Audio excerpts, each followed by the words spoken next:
अस्सलाम वालेकुम दोस्तों, मेरा नाम डॉक्टर लियस गर है और आज की इस वीडियो में हम डिस्कस करने जा रहे हैं वेंटिलेशन के कॉन्सेप्ट को और साथ ही साथ आज की इस वीडियो में हम डिस्कस करेंगे रेस्पिरेटरी सरफेस क्या होता है और रेस्पिरेटरी सरफेस के कैरेक्टरिस्टिक्स को भी आज की इस वीडियो में हम डिस्कस करेंगे।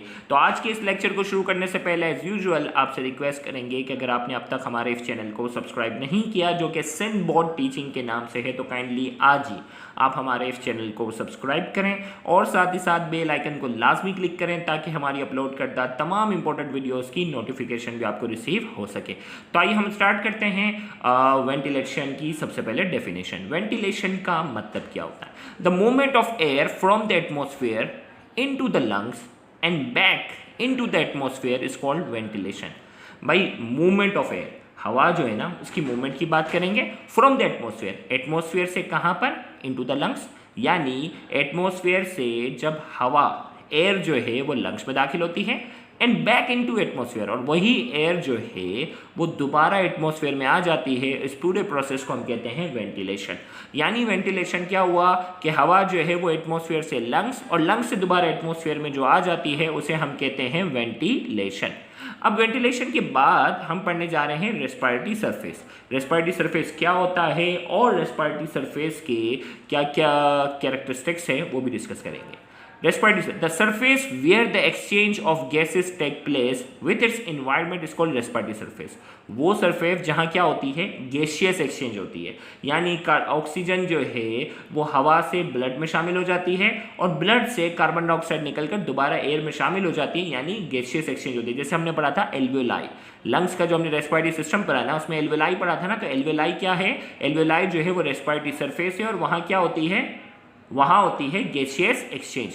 तो हमने कहा the surface where the gaseous exchange take place with its environment is called respiratory surface. वो सरफेस जहां गैसियस एक्सचेंज होती है अपने एनवायरनमेंट के लिहाज से उसे हम कहते हैं रेस्पिरेटरी सरफेस। एग्जांपल क्या है? स्किन इन अर्थफॉर्म, अर्थफॉर्म जो स्किन के जो अर्थफॉर्म की जो स्किन होती है वो रेस्पिरेटरी सरफेस है।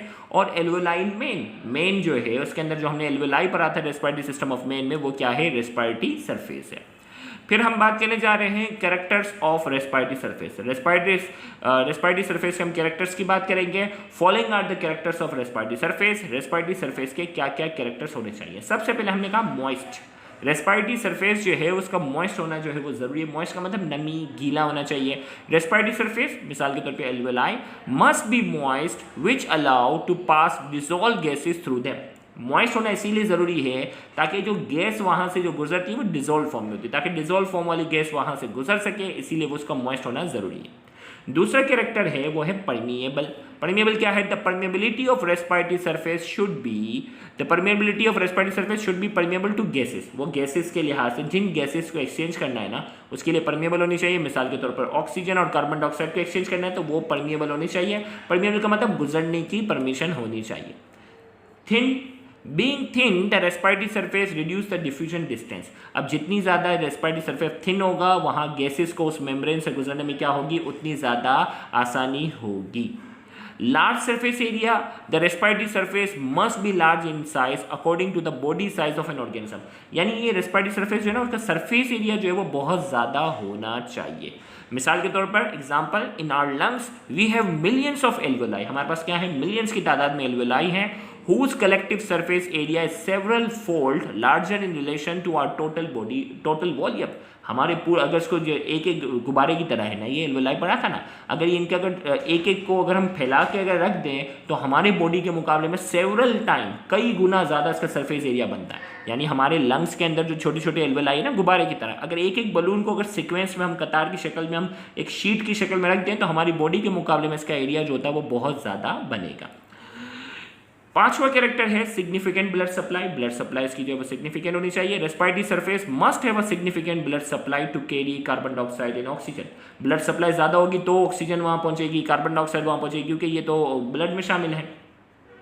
Large diffusion gradient, for the purpose of continuous breathing oxygen concentration in the alveoli is higher than in capillaries, so oxygen move from alveoli to blood and carbon dioxide diffuse in the opposite direction. Large diffusion gradient का मतलब है कि concentration का difference है वो बहुत ज़्यादा होना चाहिए। मिसाल के तौर पर for the purpose of continuous breathing के लिए oxygen concentration the alveoli is higher, alveoli के अंदर ऑक्सीजन की कंसंट्रेशन जो होगी वो बहुत ज़्यादा होनी चाहिए ताकि ऑक्सीजन जो है वो हायर कंसंट्रेशन से कहाँ जाए, लोअर कंसंट्रेशन यानी ब्लड कैपिलरीज के अंदर चले जाए। और ब्लड कैपिलरीज के अंदर कार्बन डाइऑक्साइड की कंसंट्रेशन हायर होती है तो वो कार्बन डाइऑक्साइड जो है वो हायर कंसंट्रेशन से लोअर कंसंट्रेशन यानी एल्वेलाई के अंदर वो क्या हो जाएगी, शामिल होगी।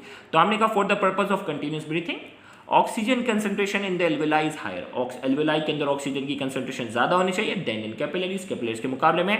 सो oxygen move from alveoli to the blood, oxygen जो है वो क्या होगा, एल्वेलाई से ब्लड में दाखिल हो जाएगा और कार्बन डाइऑक्साइड की डायरेक्शन क्या होगी, carbon dioxide diffuse in the opposite direction यानी ब्लड से वो क्या होगा, एल्वेलाई में दाखिल होगा। तो यहां जाकर हमारा आज की ये लेक्चर जो है वो मुकम्मल होता है। इंशाल्लाह नेक्स्ट लेक्चर में नया टॉपिक डिस्कस करेंगे। Thank you very much. अल्लाह हाफ़िज़।